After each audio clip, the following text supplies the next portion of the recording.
Hay đó là trong phim nhỉ? Sao cũng được, đó là kế hoạch tốt nhất mà mình có.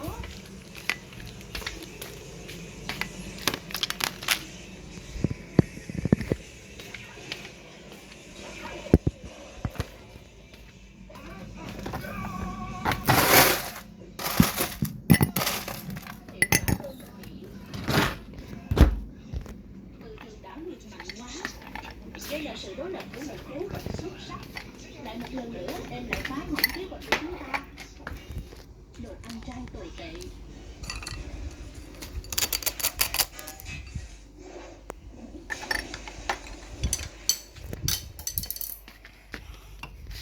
Chẳng sao cả.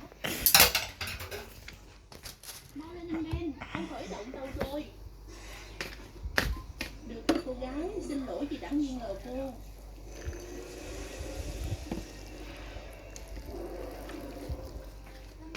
Bắt được khá vui chứ. Anh nghĩ vậy, nhưng anh không lấy được đồ chơi Momo Slammer.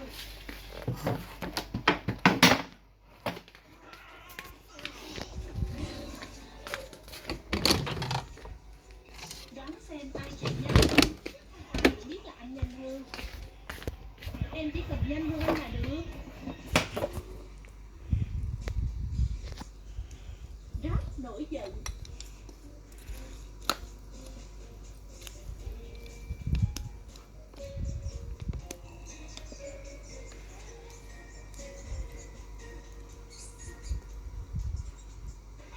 Bắt được ngươi rồi. Ông nên cẩn thận thì hơn. Chắc nghĩ ông biến thành mèo thật sự đấy. Ban đầu bộ đồ này hơi kỳ quặc, nhưng khi mặc lên người, bản năng của mèo trong ông bỗng trỗi dậy. Càng lúc càng kỳ quặc. Ai không mặc như mèo mới là kỳ quặc.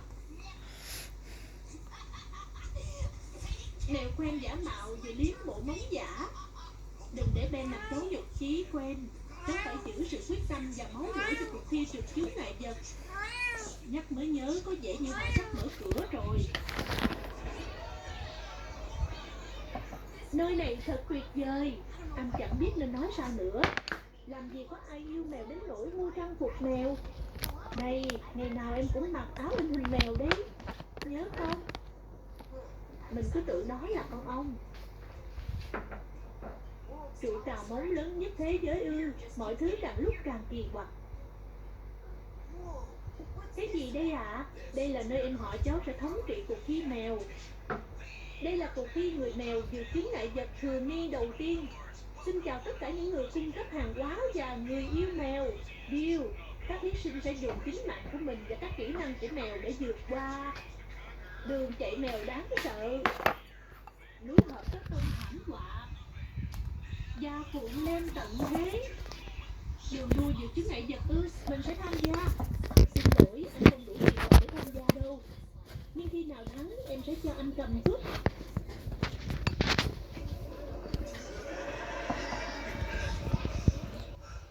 Hãy trở thành mèo.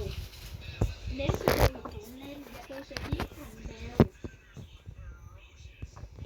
Cuộc thi bắt đầu. Ben đằng này, ông tìm được chỗ ngồi lý tưởng rồi. Đầu tiên là chứng minh mèo nhân sư Bill. Tôi không phải chuyên gia về mèo, nhưng tôi chắc chắn anh ấy sẽ chiến thắng. Đây không phải lần đầu chúng ta nhầm, cũng không phải lần cuối. Có vẻ như quý cô báo đã đến được chỗ phụ lên. Bộ đồ báo đó quá trơn để có thể bám chắc. Còn bây giờ là hổ linh kiếm trên bánh xe lăn. Anh ấy rơi rồi. Tắm đi mèo con nanh kiếm. Mấy người này yếu xìu, lẽ ra mình nên tham gia. Tiếp theo là mèo cơ bắp đang leo lên trụ cào móng. Cho đến giờ, chưa một người bạn mèo lên lá nào đến gần được dập đất. Dường như các thử thách là quá khó. Đừng nói sớm thế kia, vẫn còn một người chưa chơi. Mặc dù tôi không biết con mèo tí hon kia làm được gì trên đường đua tàn bạo này. Cố lên quen, mấy gã ngốc đó không thể bằng con bé. Chắc cháu đang ước có một bộ đồ mèo phải không Ben? Cần gì trang phục ạ? Cháu có người ngoài hành tinh. Người ngoài hành tinh không phải mèo. Cô bé áo xanh có thể nhỏ con, nhưng cô bé đang rất quyết tâm. Tôi thật sự không biết liệu khuôn mặt đó có giúp cô bé vượt qua con đường khốc liệt này không Bill. Đó chỉ là cách nói thôi Steve. Bắt đầu thi sao ba. Hãy biến thành mèo. 2. Xin chào người mới. 1. Ông thích lông, nhưng ăn bằng móng thật là khó. Ngươi bắt đầu. Cái gì? Chuột. Chuột phá hoại ư? Mọi người bình tĩnh lại. Mèo đuổi chuột mà, không phải ngược lại.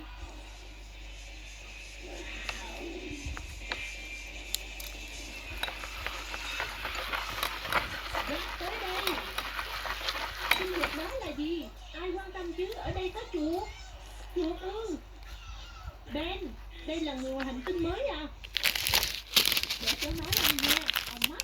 Rác chưa bao giờ muốn tham gia đường đua này, nhưng vì rác đã tới rồi nên ông hãy lấy giấy bút ra để rác dạy ông cách vượt qua các chướng ngại vật này. Ben, rác đứng trong chuột đó. Ben, nó đang làm gì thế? Rác không biết nữa. Nhưng rác sẽ không thua trò mèo đuổi chuột đâu.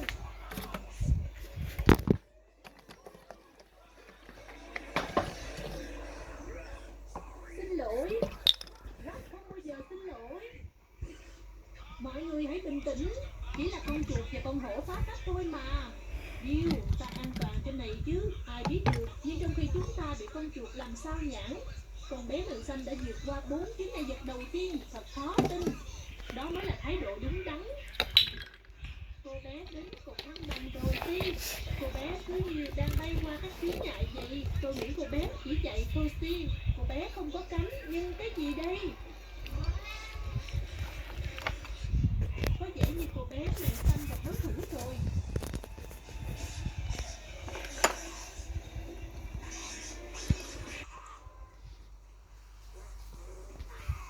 Dường như người hổ đang rất giận dữ.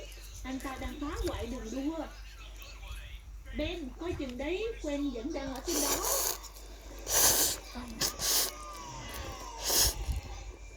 Ôi trời ạ, cô bé này là một con sắp bay.